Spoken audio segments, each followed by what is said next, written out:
हमने सिर्फ स्वार्थ देखा है। दीदी, कल आपके भांजे का जन्मदिन है। आप लोग बच्चों के साथ आ सको तो बहुत अच्छा लगेगा।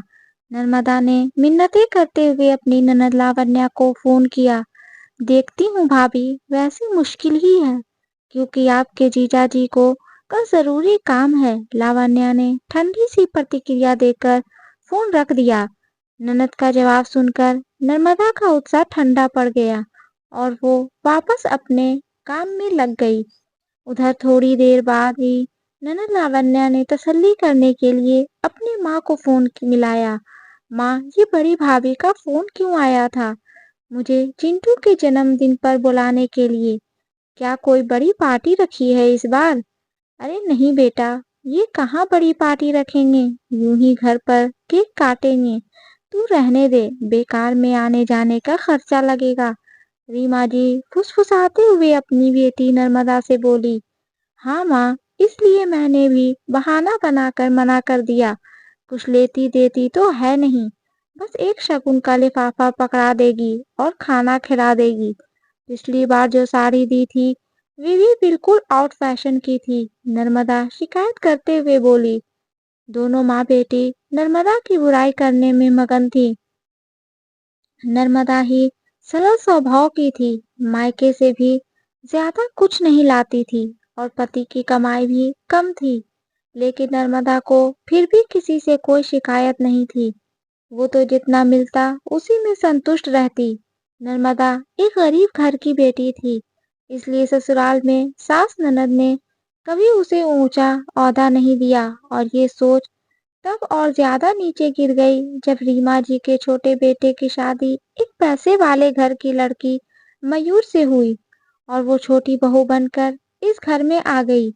उसके लाए महंगे तोहफे और दहेज ने उसे सबसे सर माथे पर बैठा दिया था। घर के सारे काम नर्मदा के जिम्मे ही आते थे। मयूर तो कह देती, मैंने कभी अपने मायके में काम नहीं किया।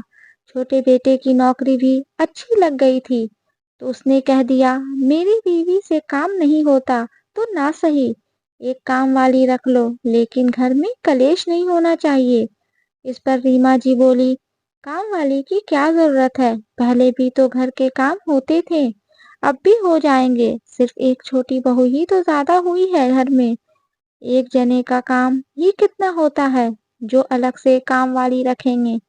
सास और पति के साथ पाकर मयूर अब और भी बेफिक्र हो गई थी। वो तो बस सजने संवरने और घूमने फिरने में ही लगी रहती थी। कभी मायके में कोई फंक्शन होता तो कभी पति के साथ चली जाती। नर्मदा कुछ कह भी नहीं पाती थी, बस पहले की तरह ही जिम्मेदारी से हर काम करती रहती।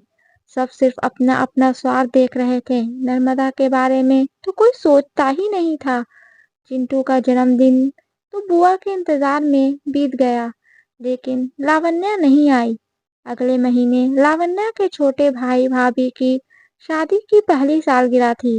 लावण्या बहुत उत्साहित थी कि वो लोग जरूर बहुत बड़ी पार्टी देंगे, लेकिन उनकी तरफ से कोई फोन भी नहीं आया।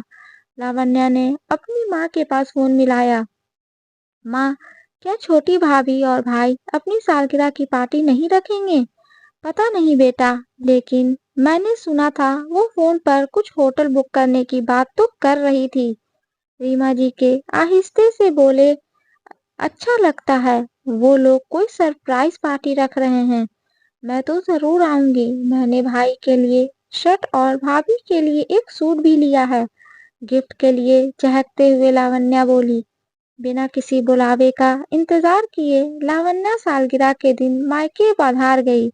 मयूर के कमरे में जाकर सालगिरह की बधाई देने के लिए जैसे ही लावण्या ने मयूर को गले लगाना चाहा, उसने हाथ से रुकने का इशारा किया। अरे दीदी, मैंने अभी अभी बाल सेट करवाया है। लावण्या के पैर थम गए। हकलाते हुए उसने कहा, सॉरी भाभी, आपको सालगिरह की ढेर सारी शुभकामनाएं। देखिए, आप लोगों ने तो नहीं कहा, लेकिन मैं ही आपको सरप्राइज देने आ गई। थैंक्स दीदी, वो हमने बाहर का प्रोग्राम रखा था तो किसी को बुलाया नहीं। वैसे आपके भाई अभी आने वाले हैं, फिर हम दोनों होटल के लिए निकल जाएंगे। मयूर बोली, हम दोनों मतलब आप लोगों ने कोई पार्टी नहीं रखी है? लावण्या हैरानी से पूछ बैठी। दीदी पार्टी तो है, लेकिन हमने सिर्फ अपने फ्रेंड्स को ही इनवाइट किया है। वो क्या है ना, वहाँ ड्रिंक वगैरह होगा तो फैमिली के बीच कंफर्टेबल फील नहीं होता। हाँ, हम आप सबके लिए खाना ऑर्डर कर देंगे, आप सब खा लेना। हमें तो आने में देर हो जाएगी, मयूर बेरुखी से बोली। लावण्या मयूर की बात सुनकर दंग रह गई। बड़ी भाभी ने तो आज तक परिवार के बिना कभी कोई सालगिरह या जन्मदिन नहीं मनाया। केक हमेशा माँ ही कटवाती है, कितनी मिन्नतें करके सबको बुलाती है, फिर भी हम नखरे दिखाते रहते हैं। और छोटी भाभी ने कितनी आसानी से कह दिया कि फैमिली के बीच कंफर्टेबल फील नहीं होता। लावण्या अपना सा मुंह लेकर माँ के पास लौट आई। मयूर और छोटा भाई तैयार होकर निकल गए और रीमा जी भी उनका मुंह देखती रह गई। ऑर्डर किया हुआ खाना आ चुका था, लेकिन उनके गले से एक निवाला भी नीचे नहीं उतर रहा था।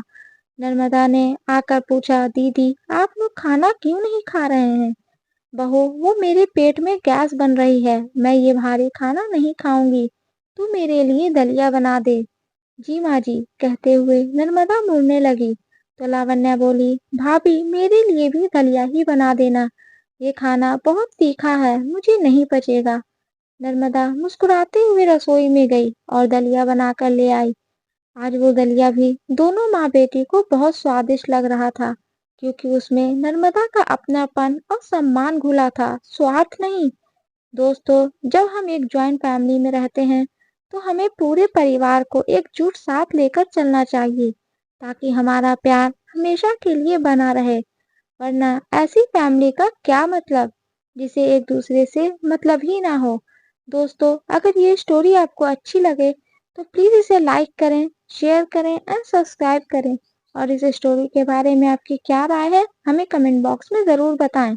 और हाँ, बेल आइकन को प्रेस करना ना भूलें, क्योंकि ऐसे ही आने वाली स्टोरी आप तक सबसे पहले पहुंचती रहेगी। धन्यवाद।